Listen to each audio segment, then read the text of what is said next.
I really enjoyed the first books in A Song of Ice and Fire, but A Dance with Dragons really disappointed me. It didn't do enough to advance the plot, and it just seemed to expand on the story without starting to tie things together.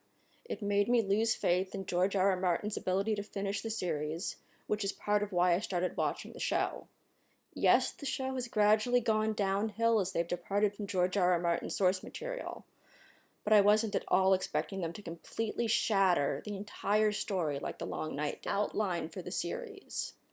We learn essentially nothing about him, the White Walkers, or their connection to Bran. Something about Bran is such a threat to the Night King that the plan is to put Bran in the Weirwood so the Night King will come for him the Long Night. And he decides to warg into a bunch of crows or ravens. Why? What does this do? What does he learn? Basically, he just sits there while other people die defending him and does absolutely nothing. Why does Theon die defending him, since he seems totally useless? He just seems like his only reason for existing was to reveal that Jon Snow is Aegon Targaryen. Now what's the point of him? Why does this matter? Gallows humor would have helped lighten things a lot and make it a little easier to watch, especially to help you kind of relate emotionally to what these characters are going through. And why did he need a dragon? Just to bring down the wall? I mean, they had a freaking undead dragon and they blew it. It just seemed like a total waste. Why? Sitting through all of it. Arya. Arya is motivated by revenge against people who killed her family. She trained to be a faceless man assassin. The writers telegraphed she'd be the one to kill the Night King from the first episode of this season. It seemed to be the best reason for her asking Gendry to make that two-part obsidian spear for her. We've seen her kill like a faceless man, but making her Arya Jordan jumping at the Night King is totally out of character. She's an assassin. She's sneaky. She's not a warrior. Yes, he's threatening her brother, but why does she kill the Night King? What connection do they have? He's not on her list. Why not take the face of a White or Bran and use the disguise to get close enough to kill the Night King? She's not trained as a warrior. She's trained as an assassin. She used none of her training and was totally out of character with how she killed the Night King. She jumped at the Night King with an obsidian dagger in her hand. He caught her by the neck. When that happened, you could hear her neck snapping, and she dropped the dagger. Normally, when that happens, the person is dead, just like we'd seen happen earlier with the she-bear. Same neck snapping, but she died. Arya, plot armor, she lived. The forces at play are exactly the same as hanging someone. Sudden force to the neck equals death, or paralysis at least. Yet every other character was almost certainly dead at this point, at least visually, that's what we're led to believe. But in order for the story to go on, she had to live.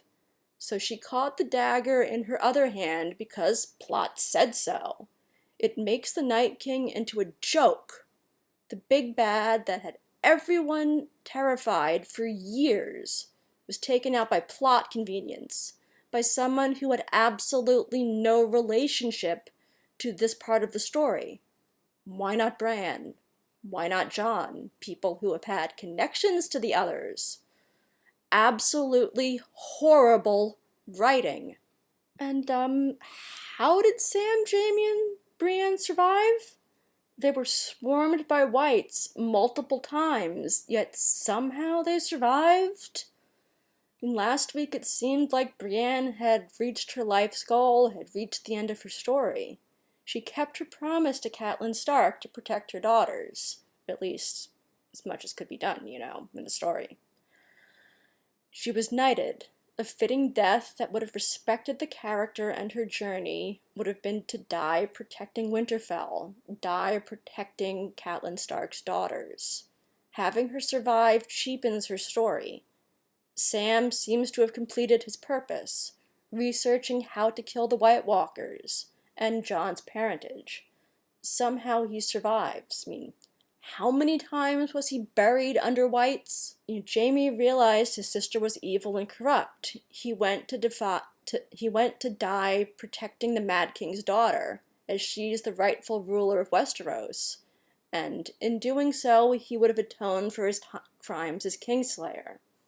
All of these characters were swarmed by whites multiple times. We saw other characters die in almost identical situations. But why did they survive? I guess because the plot said so.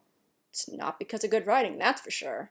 But oddly enough, there were a couple of other characters who got deaths befitting them and their stories. I really loved the she-bear, Little Mormont. I loved her boldness, ferocity, and courage. She might have been young, but she was every inch the leader of House Mormont. A giant sideswiped her, and I thought that had killed her. But she was alive and tried to kill the giant, which for some reason then lifted her up by the neck. And at that point we heard bones snapping and popping, because that's what happens when you're held by the neck. She's bound and determined, though, to take that giant with her. That's the last thing she does, and she does it by plunging that obsidian dagger into the giant's eyes. Her actions were totally in character, and her death was believable. Arya's actions were out of character, and if the same logic and physics apply, she would have died too. I understand, really seemed like if you're Mormont, this is the episode that you got a pretty good end to your story that actually made sense with your character. I really enjoyed Jorah's last stand protecting his queen, Dany. She seemed really out of place with a sword at first, but seemed to figure things out. You could really tell that Jorah was going to die with all of the injuries he sustained, but you could also tell that he was in the place he was always meant to be, doing what he'd always been destined to do. Die defending his queen and the woman he loved. And then when Drogon came back and settled down to comfort Dany, that got me really emotional, and still kind of does. Yeah, I'm a girl. I'm a sucker for emotion. Yeah, it was the only part that really seemed to fit with the story and the characters, and that is why it got to me, because it was the culminating moment of this part of the story. And now perhaps the part of the episode that was the most infuriating, Jon Snow. So much has been built up for so long with Jon. We finally learned he's Aegon Targaryen, and now he knows. I really loved watching him and Dany fly on their dragons. But when Rhaegal is brought down and Jon is left on foot, it seemed that from then on out, the goal is to make him into a total and complete joke. Gone is the king in the north. This is Jon Soy. You think he's going to fight the Night King after everything that's been built up ever since Hardhome. He has a Valyrian steel sword after all. But of course, it's bloody 2019, and we can't have a strong, heroic man now, can we? So, the Night King goes, hee, you can't get me, and he raises a bunch of whites between him and Jon. Dany and Drogon save him, because, 2019, and he continues his pursuit of the Night King. But he's thwarted at every turn, and finally, zombie Viserion is the only thing between him and the Night King. He's trying to get to Bran. He's doing everything he can to get to Bran and the Night King. And finally, he just screams in frustration at the dragon, either suicidally or at the futility of it all. Because a man just can't be the hero now, can he? Seriously? After everything that's been built up for so long. I'm sorry. I'm a Jon Snow fan. I really liked his character, but this was just freaking ridiculous. This complete just destruction of everything that has been built up ever since the beginning of this series is at the core of why I am now completely disgusted by this TV show and feel there's absolutely no point in watching anymore. The writing is ridiculously horrible. I was willing to give it a pass for the first 2 episodes, but killing the Night King now and everything else that went on was completely, absolutely egregious. Yes, Cersei is a great villain. She's a great character. But she's not at all the threat that the Night King and the White Walkers were built up to be ever since the beginning.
The question now, where can it go from here?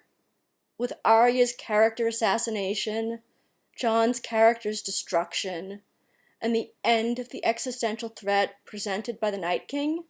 Cersei, please. She's twisted and evil, but what does she have? A dragon shooting ballista? Wildfire? Euron and his fleet? The Golden Company? What is that next to this undead legendary horror that was the White Walkers, with an army of the dead and an undead dragon, their death itself?